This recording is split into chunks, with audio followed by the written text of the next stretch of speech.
muchas gracias por acompañarnos el día de hoy en esta nueva presentación, en este nuevo taller. Este día viernes además, nos vamos a encontrar junto a Soledad Quirós en el taller de Ciencia y su rol en la sociedad. Muchas gracias también por habernos acompañado en los talleres anteriores. Antes de pasar a presentar a Soledad, quien súper amablemente y con tremenda disposición nos acompaña el día de hoy, les quiero también agradecer porque sus caras, bueno, sus fotos, sus caras y sus nombres también han estado en talleres anteriores, así que les agradezco montones por habernos acompañado todos estos días, ya quedando esta clase y una más, y ya terminamos el día lunes con todos los talleres. Espero y esperamos junto a todo el equipo que hayan sido días súper fructíferos, donde hayan podido absorber herramientas que crean que vayan a ser útiles para el día en que los que son candidatos vayan a ser constituyentes. Les deseamos todo el éxito. Bueno, y aquellos que son de sociedad civil puedan utilizarlo también para temáticas de incidencia dentro de lo que es la gestión de sus propias organizaciones a ese nivel. Pero para no dar mucho la lata tampoco, voy a pasar a presentar a la Sole, que tremenda persona y que hoy día nos acompaña en este día viernes. Así que bueno, les cuento que Soledad es doctora en bioquímica y biología molecular de la Universidad Estatal de Michigan de Estados Unidos. Posee además una maestría en políticas públicas y gestión de la Universidad Carnegie Mellon. Espero haberlo dicho bien, también de Estados Unidos. Si no, ahí Sole, tú me ayudáis. Su investigación se centra en la política científica y tecnológica, el asesoramiento científico y la diplomacia científica. Publicó un libro en 2016 titulado Ciencia, el pilar ignorado en el desarrollo de Chile. Es miembro actual del comité directivo, ya, Sole, del INGSA-LAC. Ya. Instalac. Gracias, gracias. Viste que entre deletrearlo y decirlo. Y asesora del Comité Científico de Cambio Climático de Chile y la Oficina de Ciencia y Gobierno del Ministerio de Ciencia, Tecnología, Conocimiento e Innovación de Chile. Así que no puede ser la Sole la persona que más vaya a unificar todo lo que hemos venido conversando los últimos días en temática jurídica y en temática científica. Además, antes de pasarle por completo el micrófono a la Sole, siéntanse con toda libertad de habilitar sus micrófonos, de habilitar sus cámaras. Somos poquitos, así que hagámoslo lo más íntimo posible, todas las preguntas que quieran, y ya, Sole, el micrófono es todo tuyo. Gracias, Connie. Muchas gracias por la invitación a la Fundación y por organizar estos talleres. Muchos científicos se estaban preguntando cómo podíamos aportar en esto, y yo creo que una alianza con una fundación como Pro Bono es la alianza ideal. Así que súper buena la idea. Y para los que están presentes, esto es para ustedes. Así que, por favor, interrúmpanme si me estoy yendo demasiado en la volada. Ustedes cacharon ya que los científicos somos dados a la reflexión así, en lo que sea, en lo que venga. Pero yo entiendo que estamos en una conversación acerca de la Constitución que puede ser mucho más concreta, así que, por favor, pregunten lo que sea, y así vamos encaminando la conversación hacia algo que les vaya a servir y que les vaya a interesar. A ver, entonces, la presentación la tengo por acá. A ir ordenando un poco la cosa, si no, me puedo hablar de cualquier cosa. Voy a ver, ¿no? Sí.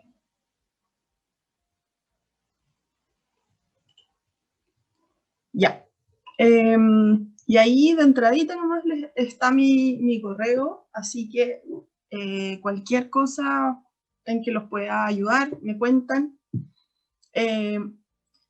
Bueno, ahí la Connie me presentó. Yo soy doctora en bioquímica, pero creo que es importante decir que cuando estaba terminando el doctorado,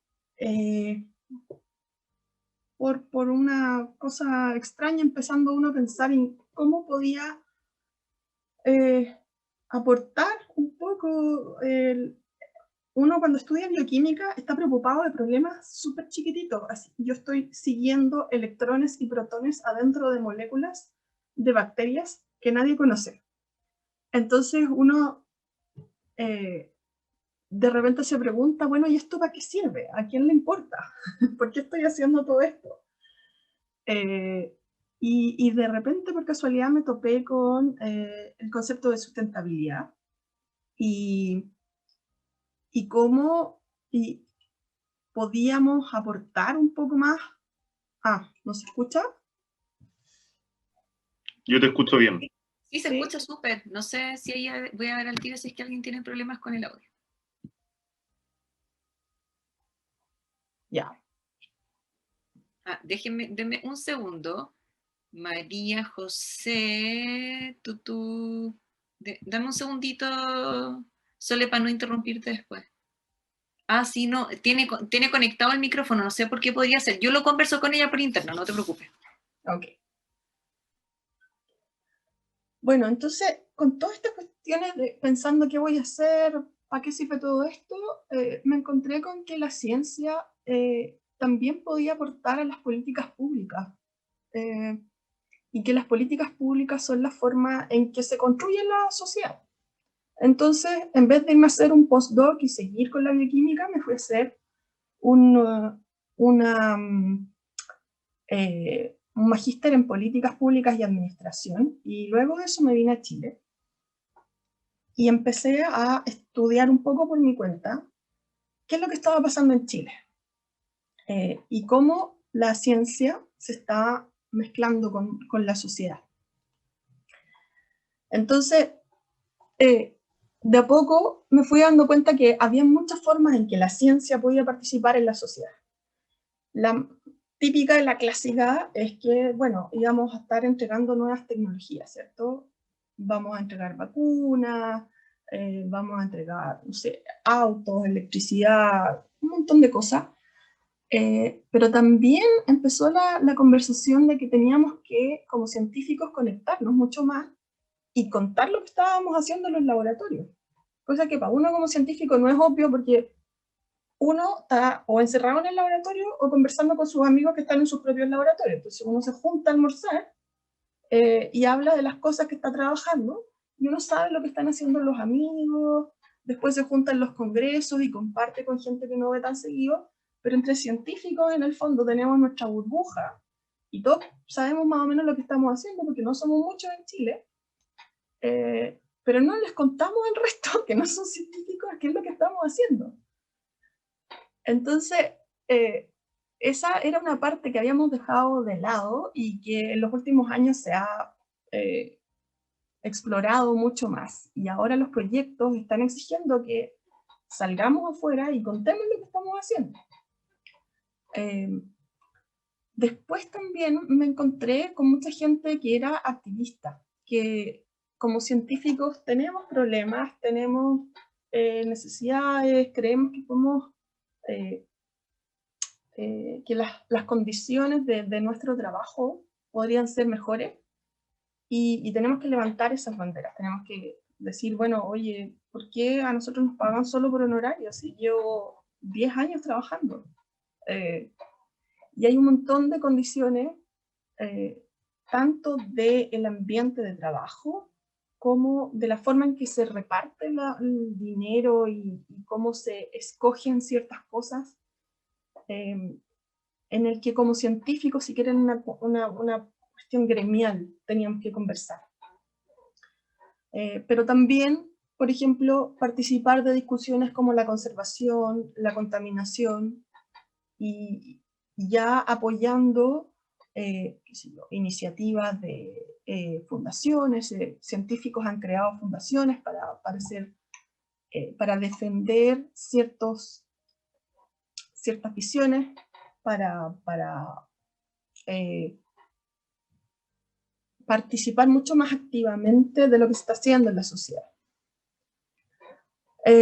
Y después está todo esto que fue mucho más nuevo para mí y que era la parte de la asesoría científica en la toma de decisiones, tanto en los gobiernos, como en el parlamento, como en la parte judicial incluso.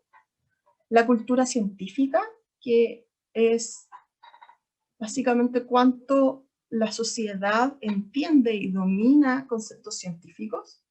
Y la diplomacia científica, que es cuando un país ya empieza a extender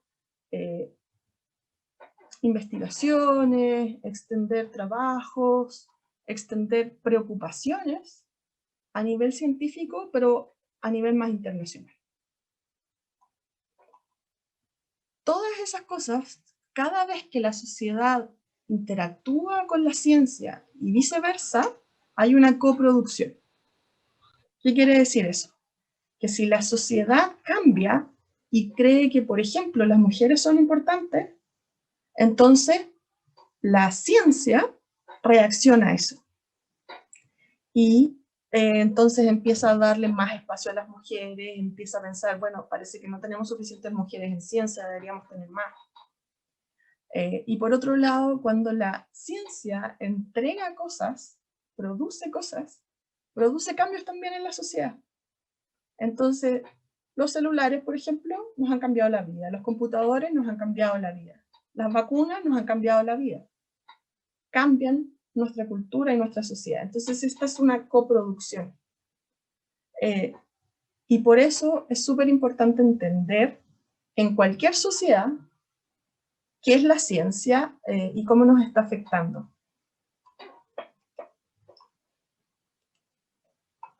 Entonces, de todos los temas que les conté, yo me voy a concentrar hoy día en dos. Uno, en la ciencia y políticas públicas, y dos, en la ciencia y la tecnología en la sociedad más hacia el desarrollo económico.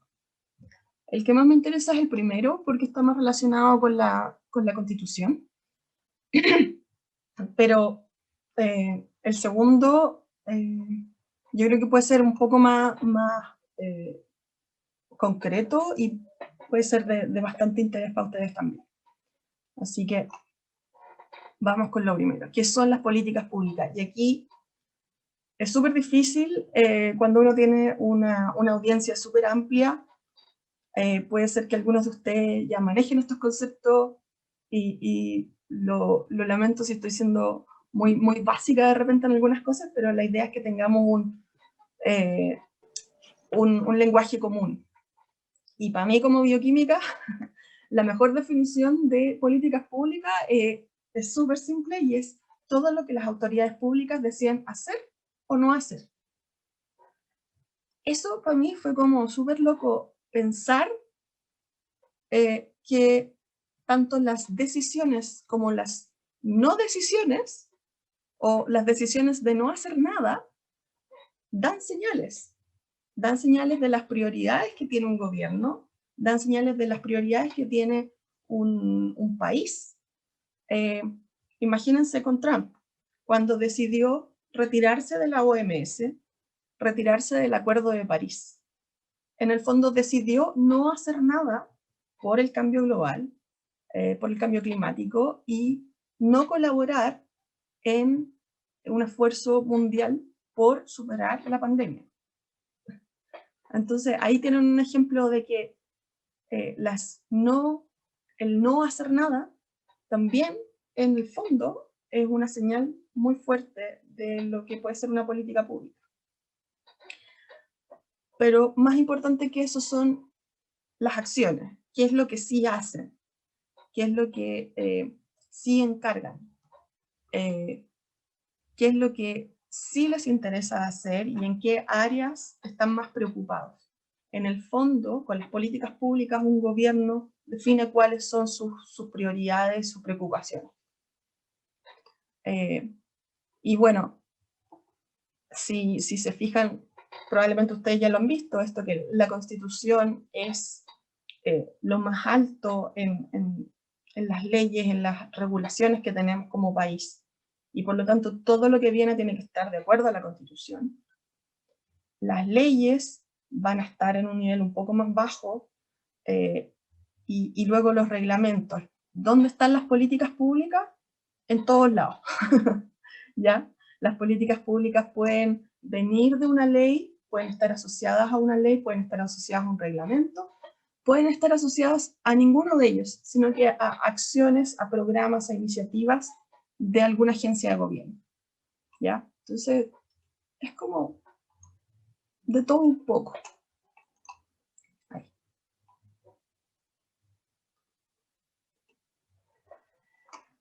Este es el típico dibujo de lo ideal, de lo que sería lo que todos queremos que suceda.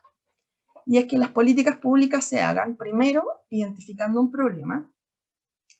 Después de identificar y analizar el problema, fijamos un objetivo. Porque los problemas por lo general son bastante complejos y amplios. No podemos resolver, si yo, el problema de los campamentos de un viaje. Tenemos que atacarlo por algún lado en particular. Entonces vamos a fijar un objetivo. Vamos a disminuir los campamentos en un 10% durante 5 años. ¿Ya? ¿Cómo voy a hacer eso? Bueno, ahí ustedes pueden diseñar un programa, luego lo implementan, o sea, primero lo piensan, cómo lo van a hacer, y después lo hacen. Y mientras lo están haciendo, lo monitorean. Van generando, van mirando cómo va avanzando. ¿Vamos llegando a la meta o no vamos llegando a la meta? ¿Estamos atacando el problema que queríamos atacar o no estamos atacando otra cosa? ¿O nos están surgiendo otros problemas? Y ahí viene la evaluación de impacto. ¿Cuánto realmente logramos de lo que queríamos hacer en un principio, que era fijar el objetivo? Por lo general, hay que hacer cambios porque uno no logra los objetivos tanto como quisiera. Siempre hay circunstancias que cambian, o la implementación por lo general es muy difícil, sobre todo en programas nuevos. En el diseño se les pasó algo, entonces hay que hacer cambios, y entonces se redefine el problema, se redefinen los objetivos, y volvemos a diseñar, a implementar, a cambiar, ¿ya? Así es como se supone debería suceder. En la vida real, bueno, aquí empiezan a jugar muchas cosas externas, empiezan a jugar grupos de interés, empiezan a jugar otras políticas, otros ministerios, otros intereses, otros valores, empiezan a generarse, por lo general, cosas que no se esperaban, ¿ya? Y esto como que se desarma un poco. Pero esa es la realidad. Si viviéramos en una película donde todo fuera fantástico y todo fuera perfecto, estaríamos en este círculo. Pero la realidad no es así, es desordenada, es complicada, es muy complicada, es muy inesperada a ratos, y por lo tanto, más que pelear con, o eso uno lo aprende en el laboratorio bastante rápido, el 90-95% de los experimentos no resultan. Entonces, el que logra algo exitoso no es el que tiene más suerte, o el que planifica mejor, o el que está más preocupado. No, es el más perseverante. Y yo creo que esa es una cosa que tenemos en común, porque en el fondo, si queremos solucionar y hacer mejores sociedades, no nos podemos echar a morir porque una cosa no nos resulta. Tenemos que seguir, tenemos que ser perseverantes. Y ir mejorando de a poco, ir aprendiendo. Esto funciona, entonces, ese proceso de aprendizaje funciona para todo tipo de políticas, funciona para la ciencia también. Pero cuando mezclamos ciencia y políticas públicas, hay dos grandes grupos, y me gustaría que los pudiéramos diferenciar. Una cosa es la política científica, que se concentra en fomentar en la ciencia y obtener la mejor ciencia con los recursos que tenemos en un país o en una región. Otra cosa es cuando la ciencia le entrega información a otros programas, otros objetivos. Por ejemplo, salud, por ejemplo, vivienda, por ejemplo, transporte. La ciencia tiene mucha información que puede ser útil para la toma de decisiones, el diseño de iniciativas, el diseño de programas en muchas áreas distintas. Pero esa no va necesariamente a estar enfocada en generar más ciencia, más científicos o más investigación. ¿Ya? Entonces, son dos áreas distintas y para mi gusto, la política científica hay que dejársela no a los científicos, sino que a los analistas políticos, ¿ya? Porque en el fondo es como si yo estoy asignando mis propias, soy juez y parte. Como científico yo digo, hay que darle más plata a la ciencia, y no puede ser de otra forma porque es mi principal interés, me estoy dedicando a eso. Entonces, al ser juez y parte, es muy difícil separar tus propios intereses. En cambio, cuando tú como científico estás entregando información sobre un tema en el que eres especialista, es mucho más fácil para uno analizar cuáles son esos intereses particulares y entregar una información más neutra, no siempre tan neutra. Que bueno, todos somos humanos y esa es otra cosa que también quiero resaltar. No somos infalibles, y ahí Gabriel y Andrés les comentaron, la ciencia no es certeza, es un proceso.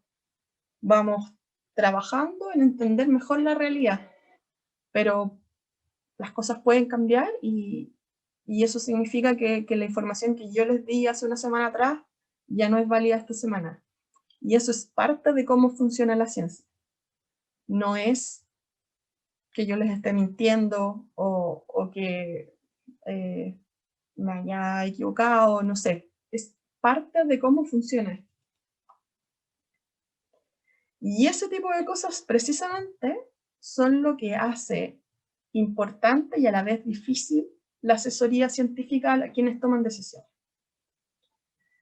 Por lo general, los que toman decisiones están apurados, ¿ya? Necesitan tomar una decisión rápido, sobre todo para uno que es científico y uno que se puede demorar 20 años en investigar cómo esta proteína que está aquí le ayuda a esta proteína que está allá a hacer su trabajo. 20 años, fácilmente. Yo no me puedo demorar 20 años en responderle al ministro. Menos el presidente. Son como 5 minutos, si es que. ¿Ya? Menos la respuesta. La respuesta para todas las preguntas científicas es depende. Tampoco le sirve a un tomador de decisión. Entonces, ¿qué rol sí podemos tomar cuando asesoramos? Primero, tratar de distinguir lo que se sabe y lo que no se sabe. Ahí con el COVID es un súper buen ejemplo. ¿Qué es lo que sabíamos al inicio de la pandemia? Es que era un virus que estaba generando una enfermedad, al parecer, respiratoria. Pues se vio que además tiene un montón de otros efectos y que es muy, muy contagiosa. ¿Qué es lo que no sabíamos? Bueno, cómo tratarla. No teníamos idea cómo la podíamos combatir una vez que ya nos enfermábamos.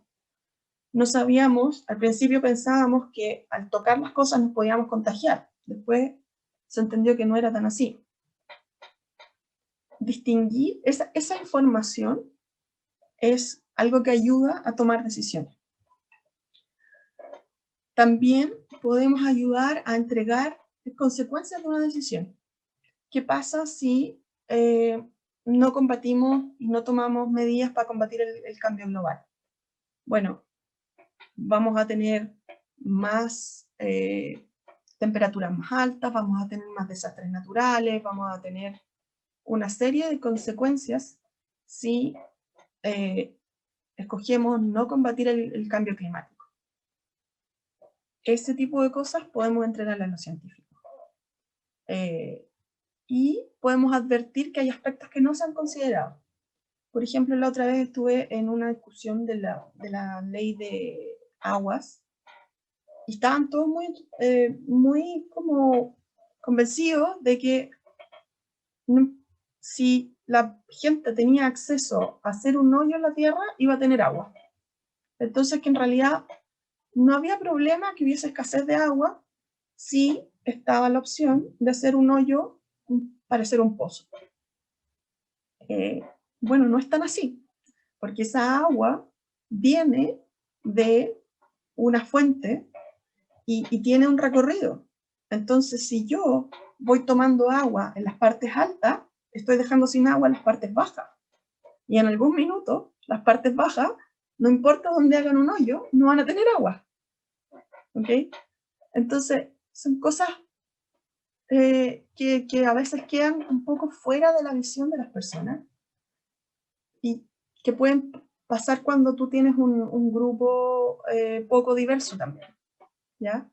Entonces, como asesor científico, podemos abrir algunos aspectos que no se habían considerado por simple desconocimiento o por falta de diversidad en el grupo que está discutiendo la decisión. ¿Qué es lo que pasa cuando tratamos de asesorar? Es típico de los científicos que tenemos un lenguaje técnico muy depende de sí, hasta por ahí, en realidad no es un 100%. Nos cuesta comprometernos con una respuesta que diga, sí, eso es así, no, eso no va a suceder. ¿Por qué? Porque tenemos muchas incertezas. Estamos acostumbrados a recordar que no lo sabemos todo. Y cuando no lo sabemos todo, nos cuesta mucho dar respuestas así, claras y precisas.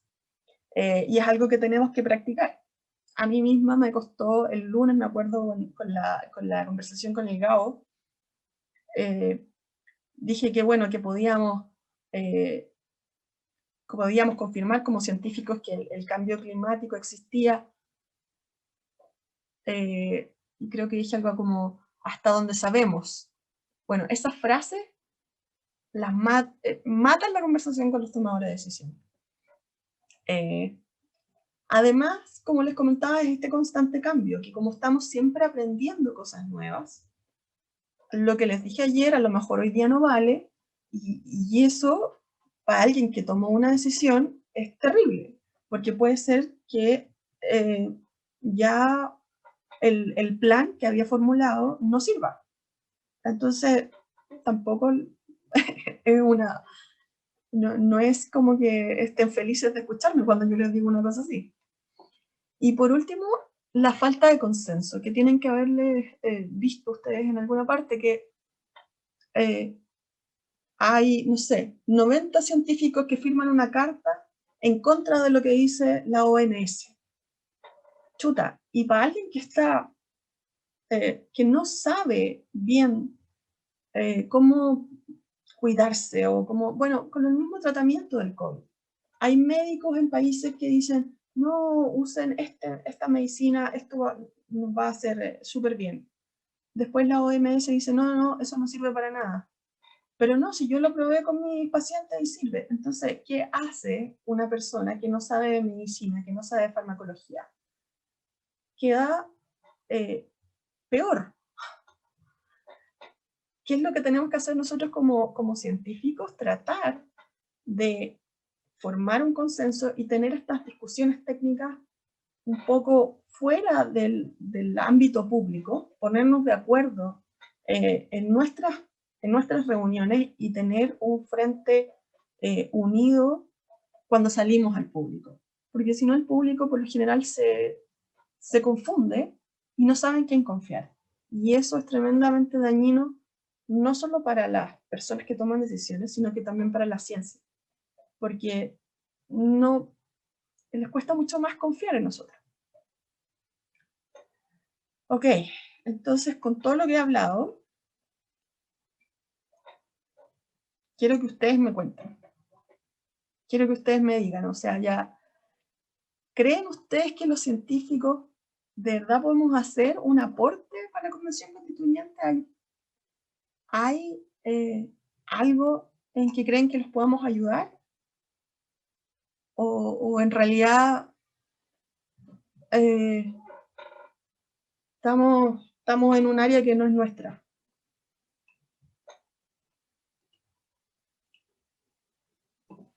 ¿Puedo ir yo? Así como habilitando micrófono nomás, ¿no es cierto? Sí, dale nomás. Ah, ya, bacán. Pueden deshabilitar su micrófono ustedes mismos por si acá está... Debiera estar todo con permisos amplios. O sea, bueno, ya, pero es que es súper evidente lo que voy a decir yo, no va a ser muy novedosa mi opinión, pero por supuesto que sí. Sí se puede hacer algo. O sea, de hecho, el hecho de que se pueden hacer, yo creo que a distintos niveles. Uno, por ejemplo, para la presentación de propuestas en el mismo proceso constituyente, como decir qué va y qué no va a nivel constitucional, debiera estar igual avalado por evidencia o por información. Esto de llegar como con la hoja en blanco, la hoja nunca está en blanco. Si hay ciencia detrás, la hoja nunca está tan en blanco, digamos, como que a lo menos va a haber experiencia comparada. Eso es como pensando en la propuesta, como en lo que puede ir dentro de la Constitución. Después, si pensamos en el contenido constitucional, por supuesto también que científicos y científicas nos podrían decir cómo debiera estar como tomada la ciencia o tratada la ciencia a nivel de texto constitucional, por ejemplo. Y si, por ejemplo, la ciencia quedará como una herramienta para la toma de decisiones, además va a trascender la temática constitucional y va a permear todo lo que es política pública. Y ahí me fui como en bola. Pero, o sea, eso es lo que... porque si la ciencia lo que hace es ayudar a entender la realidad, entonces no se me ocurre qué propuesta te puedo hacer. Pero no sé, pues, por ejemplo, ya me voy a tirar un ejemplo muy ¿Ya? random. Por ejemplo, no sé, hoy día no tenemos el derecho a la vivienda a nivel constitucional, ¿Ya? ¿no es cierto? Ya. Pero eso no significa que no tengamos programas de subsidios a vivienda, Claro. ¿no? Pero podríamos decir de repente, y la gente quiere que el derecho a vivienda esté en la Constitución, como que ha sido algo que se ha hablado mucho en los últimos meses a nivel de sociedad civil. Yo voy a partir como de la base de que no sé qué quiero que haya, pero me ayudaría mucho saber si la normativa existente ha respondido a una necesidad en forma eficaz o no, para recién pensar si es importante tenerla en la Constitución. Y si quiero saber eso, no puedo hacerlo si no levanto información con una metodología, por ejemplo. Y ahí la ciencia me estaría apoyando para decir, como sabéis que sí, debiéramos ponerlo a nivel constitucional, porque, no sé, voy a inventar, porque no podemos, no sé, interponer recursos de protección cuando no me dan la vivienda. Tiene que estar en la Constitución. O al revés, me podrían decir, ¿sabéis que no? De repente no es necesario, porque como ha respondido la ley hasta ahora está súper bien. Y quizás vamos a malgastar una energía que podríamos poner en otro derecho. Ya, eso es como lo que me imagino yo, a priori. Ya. Claro, entonces es... podemos ayudar desde la ciencia con una metodología para responder preguntas. Claro. Y tu pregunta sería si hemos sido efectivos en entregar este derecho en el pasado. Sí, esa cuestión es clave porque, bueno, una de las cosas que yo no dije es que los asesores científicos podemos ayudar a clarificar esas preguntas. De repente, las preguntas que tienen los tomadores de decisiones son,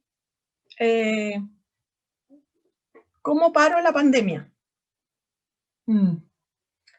Bueno, es que la pandemia es como grande, o sea, y no la podemos detener porque no tenemos una cura para la enfermedad.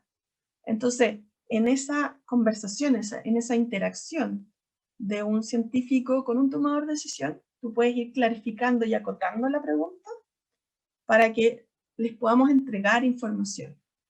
que les ayude a tomar decisiones. Claro, no, Nancy. súper bien. Ahí Nancy está con la mano levantada. Nancy, habilita nomás tu micrófono y cámara si quieres, no hay ningún problema. Ya. Hola, hola, buenas tardes. Disculpen, llegué tarde porque llegué tarde realmente de regreso a mi casa, andaba en actividades de la campaña. Mira, respecto a la pregunta, y habiéndome perdido gran parte de la ponencia, a mí me da vuelta lo siguiente. Estamos en un punto de inflexión como humanidad, no solamente como sociedad en Chile. ¿Ya? Y a mí me parece que justamente esto de que se escriba una nueva constitución es una tremendísima oportunidad para cambiar la forma de hacer las cosas. Y yo creo que la ciencia juega un rol absolutamente relevante en estos momentos donde es necesario que, bueno, según mi punto de vista, indudablemente, ya respeto todas las otras opiniones, tenemos que tener una constitución que esté permeada, ¿cierto?, con la protección de la naturaleza o medio ambiente, como le quieras llamar. ¿Por qué? Porque estamos en la cuenta regresiva. O sea, tenemos que parar, acomodarnos y rediseñar nuestra sociedad. O sea, todo el quehacer. Pero para eso tenemos que tomar la gran decisión de que tenemos que cuidar y proteger nuestro hogar, que es la base de la sociedad, es la base de la economía, es la base de todo. O sea, en mi opinión, si no hoy día no paramos y no protegemos la naturaleza, no vamos a poder hablar de aquí a un tiempo indeterminado, pero muy pronto y cada vez va a ser más rápido, ya de cómo vamos a mejorar la educación, la salud, los temas sociales, la ciencia misma, ya. Si financiamos mejor la ciencia, la investigación, si no resolvemos este tema. Entonces yo creo que ahí es absolutamente indispensable la opinión y las sugerencias de la ciencia. Eso es lo que quería comentar esta reflexión con ustedes. Gracias, Nancy. Es súper interesante esa reflexión porque hay incluso científicos que no están seguros de que estemos en una situación de emergencia climática. Entonces, probablemente, yo creo que se van a topar en la convención con gente que tampoco crea que estamos en una emergencia climática y que tampoco crea que sea necesario poner en la Constitución la protección del medio ambiente. ¿Cómo les podemos ayudar como científicos? Entregándoles evidencia, datos. Entonces, les podemos, por ejemplo, una cosa que tú decías, que se nos está acabando el tiempo. Bueno, ¿cuánto tiempo tenemos? ¿Y bajo qué supuestos, bajo qué contexto? Porque tenemos la capacidad de hacer ciertas proyecciones y decir, si cambiamos de combustibles fósiles en nuestros automóviles y en nuestros medios de transporte a energía solar, entonces podemos bajar en esta cantidad las emisiones y podemos extender nuestro clima por un tiempo mayor. Eso nos da tiempo para seguir adaptándonos. Cosas como esa. Pero de nuevo, las preguntas tenemos que definirlas tenemos que ser súper acotados en las preguntas para nosotros poder entregarles información que realmente les sea a ustedes relevante, que les permita convencer a gente que cree que las cosas no son así, convencerlos de que la situación es diferente. Pero estaba mirando aquí en el chat que sí, que las discusiones políticas están siempre, tienen una parte muy importante de valores y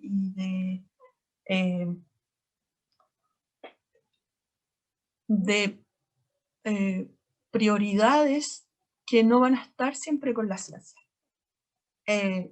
Y eso está bien, porque, o sea, es normal, porque la ciencia no te dice qué decisión tomar. La ciencia te entrega una situación, te expone una realidad y si tenemos suerte, te hace una proyección de cuáles podrían ser las consecuencias si las cosas siguen como están o si se generan algunos cambios. Pero no te dice, usted tendría que tomar el camino A o el camino B. Nosotros escogemos qué camino tomamos, pero con la información que nos da la ciencia.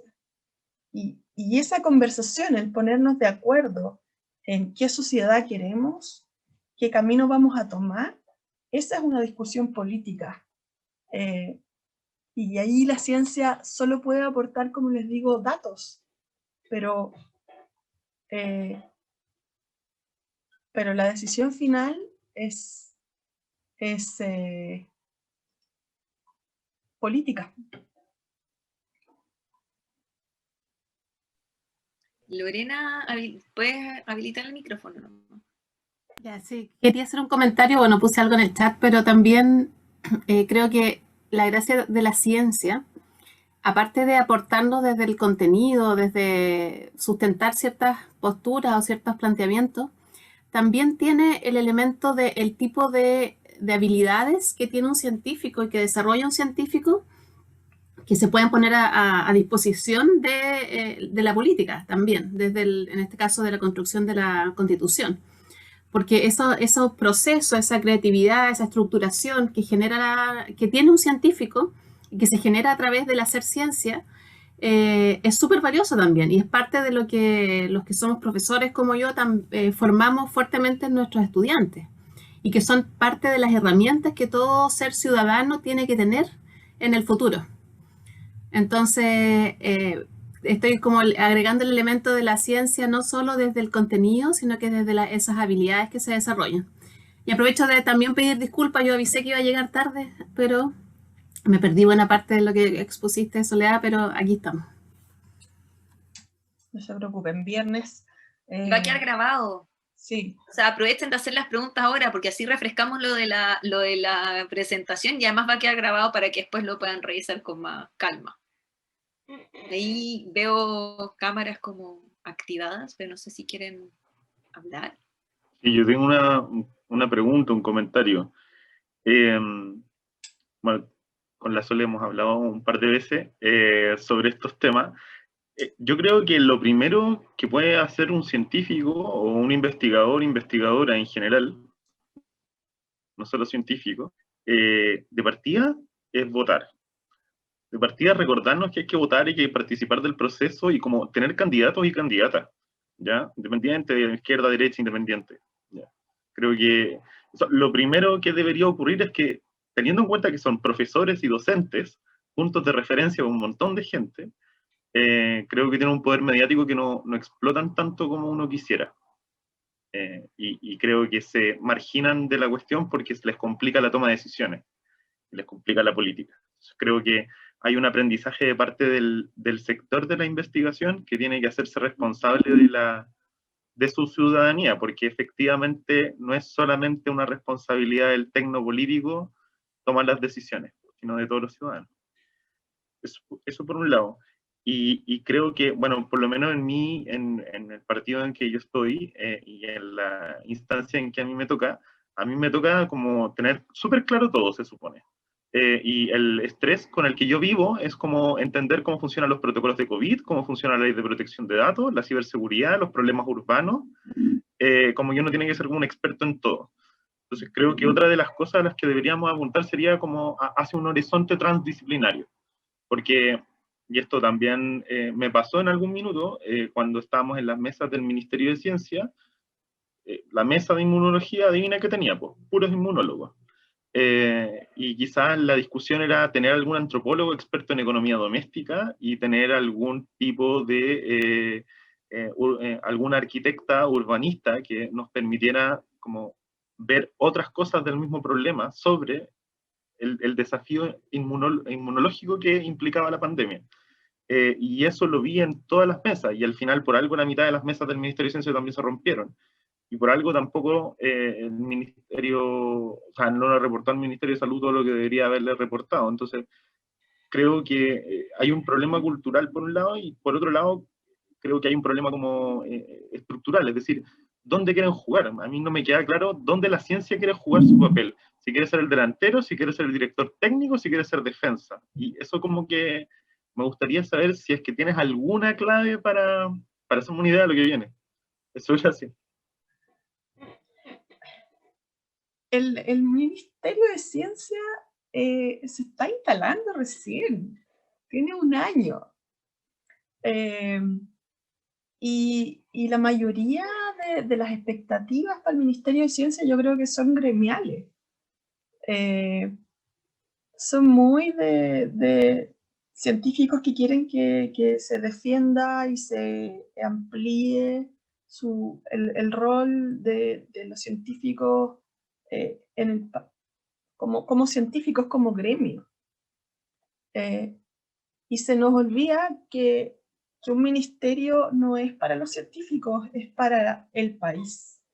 Y por lo tanto, el rol más importante que tiene que tener que el ministro ha querido imprimir es el entregar evidencia para la toma de decisiones. Es conectar a los científicos y la información científica con los que toman decisiones. Sin embargo, eso no se había creado. O sea, esa relación, tú sabes, ni desde los científicos ni de los tomadores de decisiones es algo fácil, no están las estructuras. Se han tenido que crear un montón de comités científicos asesores para que esa conversación se produzca, porque no existen los cargos, no existe cuántos doctores en lo que sea están, la formación, la experiencia. ¿Cuántos científicos han ido al Congreso o han visto la discusión de una ley? Entonces, hay un montón de procesos, de ajustes que tienen que ocurrir, que son procesos sociales, y tú sabes mejor que yo que esos son complejos y de larga data. Así que yo soy súper optimista porque la instalación para mí del ministerio era necesaria para meter la ciencia en la toma de decisiones, pero estoy consciente de que va a ser... Depende de cada ministro, qué es lo que quiere hacer, por dónde se quiere ir. O sea, hay tanto por hacer que donde tú quieras construir el camino,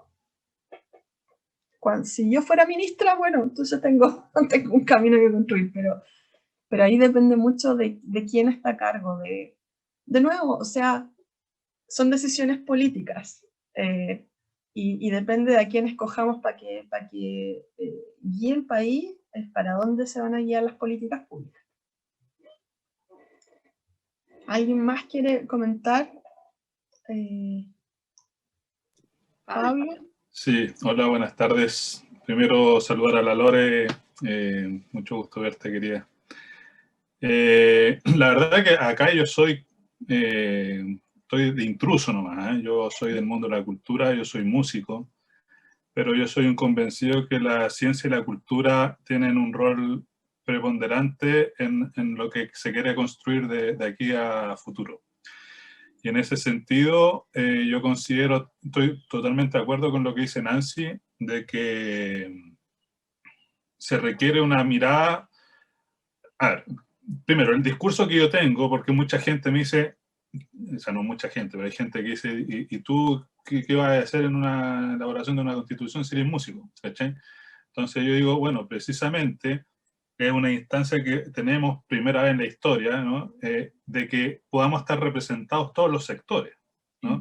Y que todos los sectores contribuyan a esta elaboración de la Carta Magna para que toda la sociedad se vea como representada, ¿no? Entonces, en ese sentido, yo creo que la ciencia cumple un rol preponderante, como dije, y no solo en la toma de decisiones o en todos los temas que se hablen, ¿cachai? Porque de repente ustedes como científicos tienen una mirada de las cosas que nosotros no la cuestionábamos, ¿te fijas? O al revés, nosotros de la cultura tenemos una mirada que tampoco mucha gente a lo mejor había reflexionado, ¿te fijas? Entonces, en ese sentido creo que es súper importante que se combinen todas las visiones para poder plasmar una idea, como digo, representativa.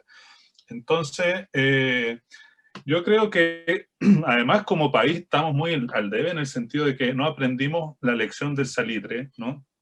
Donde nos concentramos en nuestra riqueza en el salitre y ahora toda nuestra riqueza está concentrada en el cobre y ahora empezamos con el litio, pero ahí yo creo que ustedes tienen un rol pero enorme que cumplir para que podamos generar las instancias de que no seamos solamente un país extractivista que vengan a extraer las cosas y después tengamos que comprar nosotros 5 veces más caro el producto que van a hacer con las materias primas que estamos haciendo nosotros. Entonces, creo que es súper importante. Además que yo también creo que como país debemos hacer otras cosas, o sea, no concentrarnos solamente en nuestras riquezas mineras, ¿cachai? Porque además lo que estamos haciendo es no dejarle riqueza minera a las futuras generaciones. ¿Cachai? O sea, estamos a un nivel de extractivismo tan grande que después las otras generaciones van a quedar así como, bueno, y entonces yo creo que es muy importante que la ciencia esté y que Chile empiece a fabricar nuevas cosas, ¿te fijas? O sea, países como Alemania, por ejemplo, que no tienen tanta riqueza minera como nosotros, son países que se han arreglado y que tienen industrias que fabrican desde autos hasta chocolate, café, pasan por todo porque se han dedicado a pensar una manera de hacer economía de otra manera. Aquí estamos como en el siglo XVIII, XIX, perdón, donde, como te digo, estamos pensando igual que como teníamos el salitre, y no aprendimos. Y después, ¿qué pasó? Que el cobre se nos bajó de nuevo a bajo $3 y quedamos ahí espantados, y ahora estamos respirando porque está en 4. Pero eso son cosas que no podemos depender de eso. Entonces, insisto, creo que la ciencia va a cumplir un rol tremendo. Yo me alegré mucho cuando se creó el ministerio y confío, como te digo, en este nuevo proceso de que podamos trabajar en conjunto todas las áreas. Así es que le hago el llamado ahí que apoyen ahí, vayan a trabajar con todo y propongan todo lo que tengan que proponer.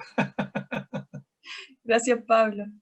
Ahí me diste el pie preciso para continuar la conversación, porque lo que tú estás describiendo, eso de que usamos primero el cobre y ahora vamos por el litio, se llama la trampa de los recursos naturales. Y entonces voy a seguir con la presentación.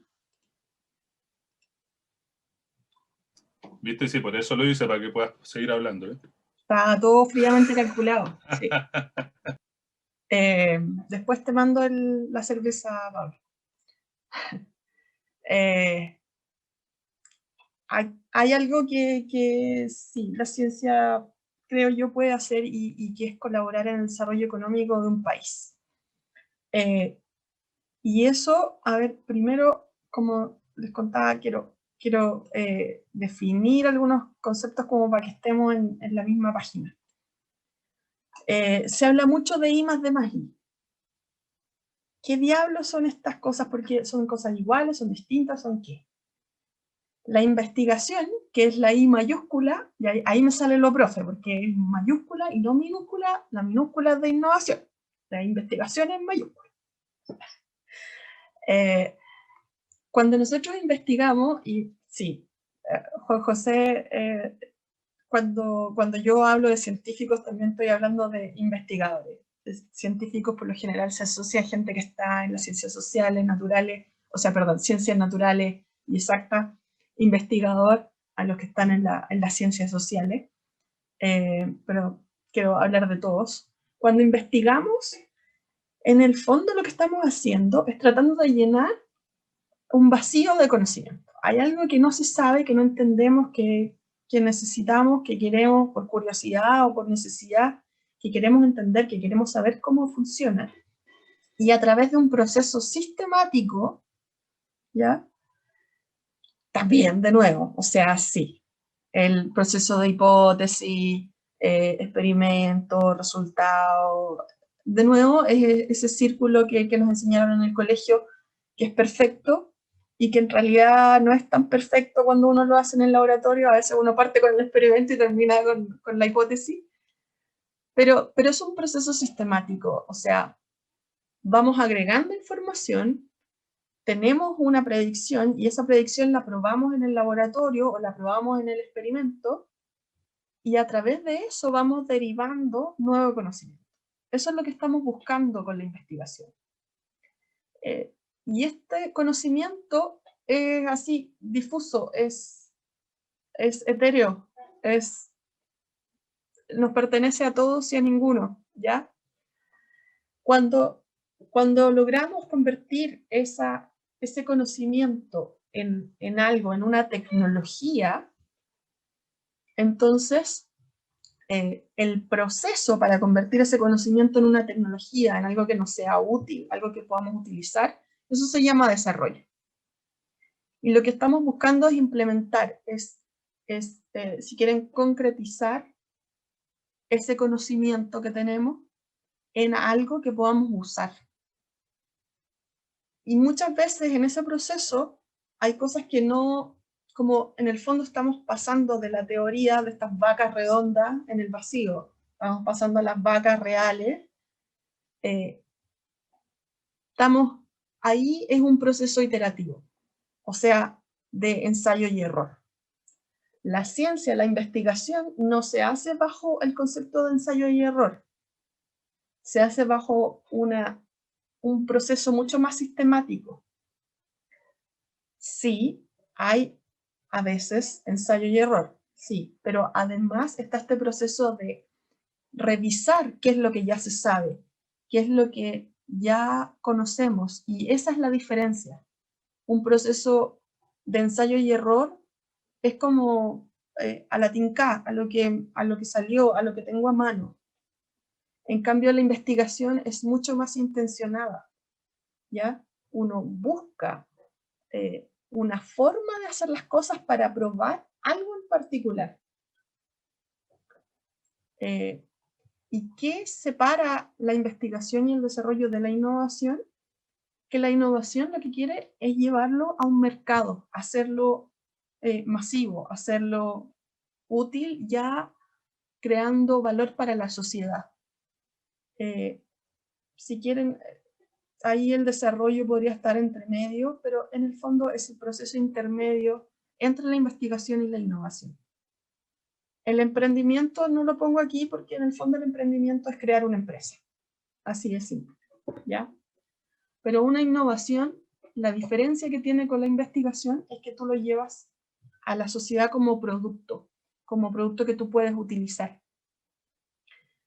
Eso se ve súper claro en las vacunas. Las vacunas que tenemos hoy día para el COVID demoraron un año y medio en ser desarrolladas, ¿ya? Pero la investigación que llevó al desarrollo de esas vacunas tiene 20, 30 años más, porque bueno, 30 años la técnica en particular que estamos usando para una de las vacunas, pero el hecho de que supiéramos que podíamos vacunarnos y que eso nos permitía cuidarnos de las enfermedades tiene muchos más, ¿ya? Entonces el proceso de investigación puede tomar cientos de años. El de desarrollo idealmente toma mucho menos porque estamos más concentrados en lo que queremos lograr. Y el de innovación debería ser mucho más corto porque, de nuevo, tenemos un objetivo mucho más acotado, que es llevarlo al mercado, ¿ya? ¿Qué es lo que tienen en común todos estos procesos? A ver, La incertidumbre. No sabemos qué es lo que va a resultar. Cuando no sabemos qué es lo que hay ahí y estamos tratando de averiguar qué es lo que hay ahí, nuestros experimentos pueden fallar, y como les digo, fallan el 95% del tiempo.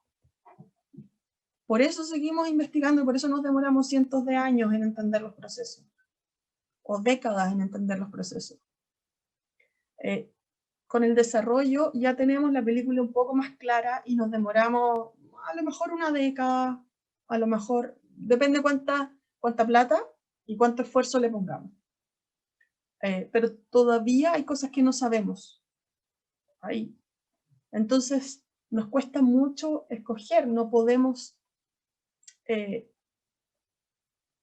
decir, este camino sí va a resultar y ese otro no va a resultar. Tenemos que probarlo. Lo mismo pasa con la innovación. O sea, un negocio puede resultar o no resultar porque la gente lo puede aceptar o no. Nosotros, los científicos, estábamos fascinados con los organismos genéticamente modificados. Pensábamos que le íbamos a romper y todos nos iban a felicitar y nos iban a entregar pero millones de dólares para seguir haciendo organismos genéticamente modificados. Resulta que la sociedad no los aceptó. ¿Ya? Esa era una incertidumbre que nunca vimos venir. Esa sí que no la vimos venir. Y que hemos estado tratando de entender en los últimos años. Esa incertidumbre está asociada al riesgo financiero de desarrollo que se produce en la cadena de innovación. Y de nuevo, esta es una figura súper linda que muestra cómo la investigación fundamental se puede, o sea, investigación fundamental me refiero al conocimiento casi puro, al entender nuestra realidad, cómo esos conceptos y ese conocimiento se puede convertir en un prototipo, o sea, en un algo que nos va a ayudar a hacer alguna cosa. Ese prototipo, varios prototipos por lo general, van a fallar y vamos a llegar a un producto que después se puede comercializar y aterrizar en el mercado. Este proceso, como les digo, tiene mucha incertidumbre y por lo tanto mucho riesgo. Y vamos a tener que invertir muchísimos recursos, personas, tiempo, dinero, en esta investigación fundamental que luego de muchos procesos vamos a poder quizás llegar a algo en el mercado. ¿Ok? Por eso las farmacéuticas invierten tanta plata, porque mucho de lo que están haciendo no llega a nada. Entonces perdieron esa plata. Y solo, les voy a mentir si les doy un número, pero puede ser 1 de cada 1000 desarrollos es el que llega a mercado y que es exitoso.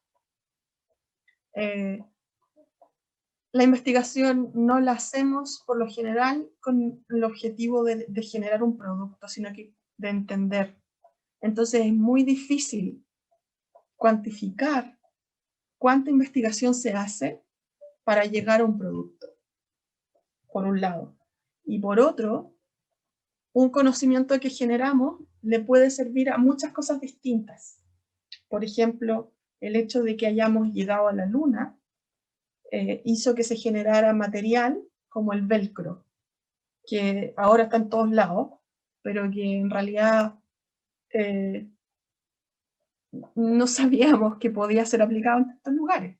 Entonces, cuantificar, cuando tratamos de cuantificar y cuando nosotros científicos tratamos de justificar, tienen que invertir más plata en ciencia. ¿Por qué? Porque les vamos a generar más productos. ¿Cuánto producto me puede generar usted con toda esta plata? Y no tengo idea. ¿Ya? Por toda esta incertidumbre y todo este riesgo que está al frente. Sin embargo, hay un investigador que recibió el Premio Nobel de Economía en 1987, porque él demostró matemáticamente que, en el fondo, la tecnología A ver, este eje, soy científica, les tenía que mostrar un gráfico, lo lamento. Este eje Y, que es la producción de cosas, podía ir mucho más alto y podíamos generar muchos más productos con la misma cantidad de inversión si aplicábamos tecnología. ¿Ya? Algo que de repente a uno le puede sonar medio obvio, pero este tipo lo demostró matemáticamente, y es algo que cuando yo descubrí dije, bueno, ¿por qué no estamos invirtiendo más en ciencia y tecnología? Si está probado que somos mucho más eficientes si metemos tecnología en lo que sea. Esta es la base de lo que han hecho países como Finlandia. ¿Ya? Finlandia, que es un país chiquitito, de 5 millones de habitantes, que tiene la mitad del territorio de Chile, allá arriba en Europa, imagínense el frío que hace, se tienen que ir a acostar como a las 4 de la tarde porque se les va el sol, en una lata. Sin embargo, generan una cantidad, son un país con $44.000 per cápita versus el 24.000 en el año 2017 para Chile. Ganan mucho más plata por cabeza en Finlandia. ¿Por qué la historia de Finlandia? Y probablemente ustedes ya la han escuchado varias veces. Resulta que Finlandia en los 70 era un país que, como Chile, exportaba rocas y palos, principalmente palos. Estaban basados en exportar madera a Rusia. Y tenían un montón de bosques y eran felices y no tenían ningún problema porque con todo lo que exportaban a Rusia, bueno, a la Unión Soviética en esos tiempos en realidad, podían vivir súper bien. ¿Qué exportaban? Productos estándar, que era madera sin mucho procesamiento. Tenían tecnologías que habían importado y tenían un montón de recursos naturales que exportar, así que estaban súper felices.